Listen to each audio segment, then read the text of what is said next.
One of the most critical strategies in overcoming an adversary is to understand them deeply. This means getting to know their motives, desires, and weaknesses. By understanding what drives your enemy, you can anticipate their moves and counteract them effectively, staying always 2 steps ahead. Imagine a chess master who faces various opponents across the board. The master doesn't win simply by reacting to the moves presented. Instead, they strategize based on a deep understanding of each opponent's playing style, preferred tactics, and psychological triggers. This chess master adjusts their approach for each game, sometimes playing defensively, other times aggressively, but always strategically to exploit the weaknesses of the opponent. Similarly, in life and business, if you take the time to understand your adversaries, whether they are competing businesses, workplace rivals, or personal foes, you can devise strategies that leverage your strengths against their vulnerabilities. For instance, if you know a competitor relies heavily on a particular market or technology, diversifying your own offerings could strategically place you at an advantage without direct confrontation. Moreover, this understanding helps in predicting their actions. If you know what your enemy fears most, you can subtly steer situations towards scenarios where those fears become focal points. This doesn't just apply to individuals but also to organizations and even nations. The knowledge of your adversary's pressure points is a powerful tool. In essence, understanding your enemy isn't about finding ways to cause them harm, but about seeking opportunities to neutralize potential threats in a way that avoids conflict. It's about making informed decisions that protect your interests and promote a more harmonious environment, where direct confrontation might otherwise have been inevitable. This strategic depth is essential for anyone looking to navigate complex relationships and competitive landscapes effectively. Diplomacy is the art of managing relationships and resolving conflicts without resorting to violence. It involves negotiation, communication, and often a good deal of strategic compromise. Diplomats work to understand all sides of a conflict or disagreement, crafting solutions that can prevent escalation and promote mutual understanding and respect. One classic example of successful diplomacy in action comes from history. Consider the tensions that once escalated into near-catastrophic proportions during the Cuban Missile Crisis. The world stood on the brink of nuclear war, with the United States and the Soviet Union facing off in a tense standoff.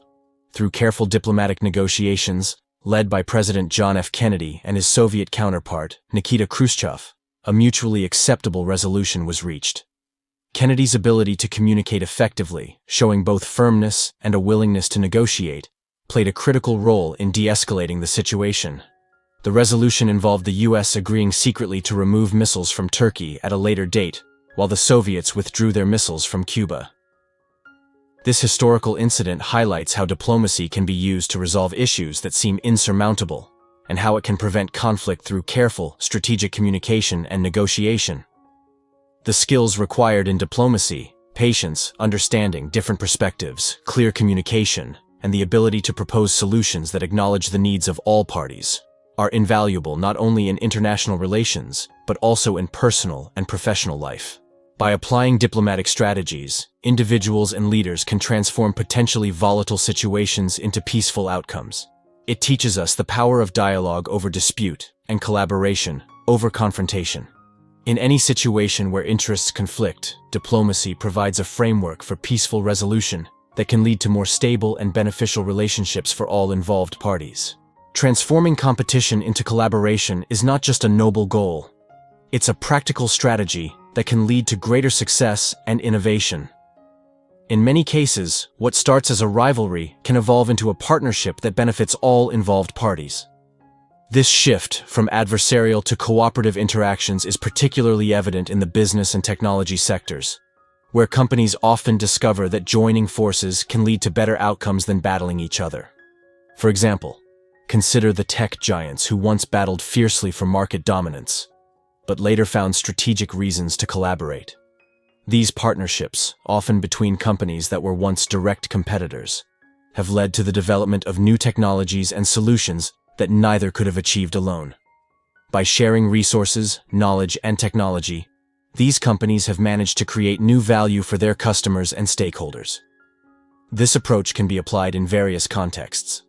In the workplace, for instance, departments that compete for resources might find that collaborating on a project could help demonstrate the combined value they bring to the company. leading to an increase in overall resources. Similarly, in a community or organizational setting, groups with opposing views can come together to address a common challenge, discovering in the process that cooperation yields more substantial benefits than conflict.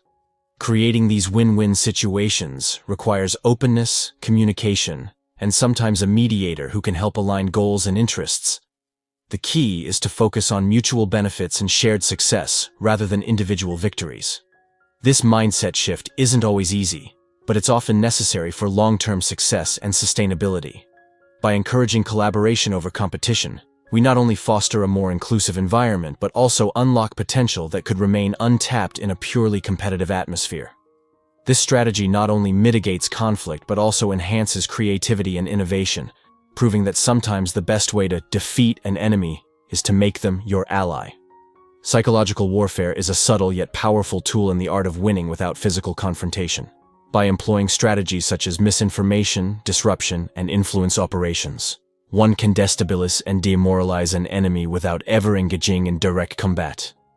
These tactiques can sow doubt and fear, ultimately leading to a psychological victory that preempts the need for physical battle. A historical example of effective psychological warfare is Operation Fortitude during World War II. This operation was a critical component of the Allied strategy that led to the successful D-Day invasion. The Allies created a fictitious 1st U.S. Army Group under General George Patton, supposedly located in Kent and Sussex. The deception included fake radio traffic, dummy equipment, and even articles in the newspapers detailing the activities of this non-existent army group. The Germans bought into this narrative, diverting significant resources to defend against a fake invasion site at Pas-de-Calais. The real invasion force landed in Normandy, achieving strategic surprise and contributing significantly to the Allied victory. The principles of psychological warfare can be applied beyond military contexts. They are also relevant in business, politics, and any area where strategy and competition are involved. For instance, companies might use marketing campaigns that subtly undermine competitors' products or reputations, influencing public perception and consumer behavior without direct confrontation. These strategies require a deep understanding of the human psyche and the societal context in which an adversary operates. By manipulating information and controlling narratives, one can create conditions of uncertainty and insecurity that compel an opponent to make errors or withdraw from confrontation altogether. Thus, psychological warfare is not merely about deception or manipulation for its own sake. It is about understanding and influencing perceptions to achieve a strategic advantage. It underscores the importance of intelligence and psychological insight in any conflict scenario, reinforcing the idea that battles are often won before they are fought. Harnessing the power of public opinion is a formidable strategy in any conflict, as it can significantly influence outcomes without physical confrontation. By shaping how the public views an issue, entity, or person, you can effectively pressure your opponents into making concessions, or even withdrawing from the conflict entirely. The role of public opinion is particularly evident in modern social movements. These movements often utilize social media platforms to amplify their voices and rally widespread support.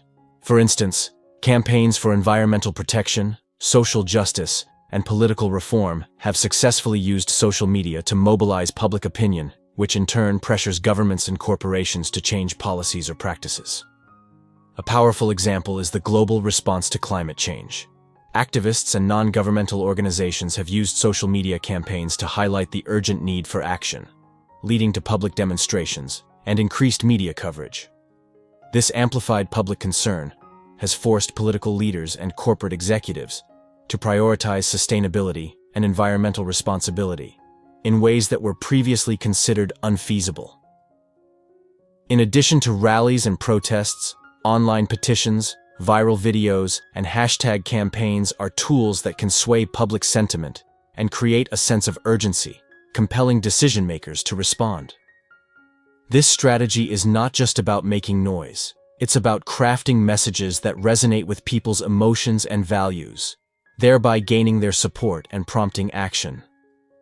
Moreover, when public opinion is strongly against them, opponents may find it more costly to continue their stance than to seek resolution. This can lead to negotiations and compromises that might not have been possible in a purely adversarial approach, Ultimately, harnessing the power of public opinion requires understanding the values and concerns of the community, effective communication, and strategic timing. It's a testament to the strength of collective voice, and an example of how, in many cases, pen and voice can be mightier than the sword. As we wrap up our exploration of defeating an enemy without direct combat, it's clear that the strategies discussed go beyond mere avoidance of physical confrontation. They involve a deep understanding of human psychology, strategic communication, and the artful management of relationships. These methods not only prevent conflicts, but also pave the way for more constructive and sustainable outcomes. Throughout this video, we've seen how historical figures like Sun Tzu and Mahatma Gandhi have effectively employed non-combat strategies to achieve their goals. We've explored the chess-like maneuvers of understanding your enemy, the diplomatic finesse required in international crises like the Cuban Missile Crisis, and the transformative potential of turning competitors into collaborators in the business world. Moreover, we delved into the subtle tactics of psychological warfare, where influencing perceptions can lead to victory without a fight. We also discussed the modern power of public opinion, amplified by social media, which can shape political and corporate decisions profoundly. These approaches encourage us to think creatively when faced with opposition. They remind us that patience, wisdom, and strategic planning often yield better results than forceful confrontation. As you move forward, whether in personal challenges or professional rivalries, consider these peaceful yet powerful strategies. Let us leave with a thought-provoking reflection. In many cases, the most significant battles are those fought within the minds and hearts of people.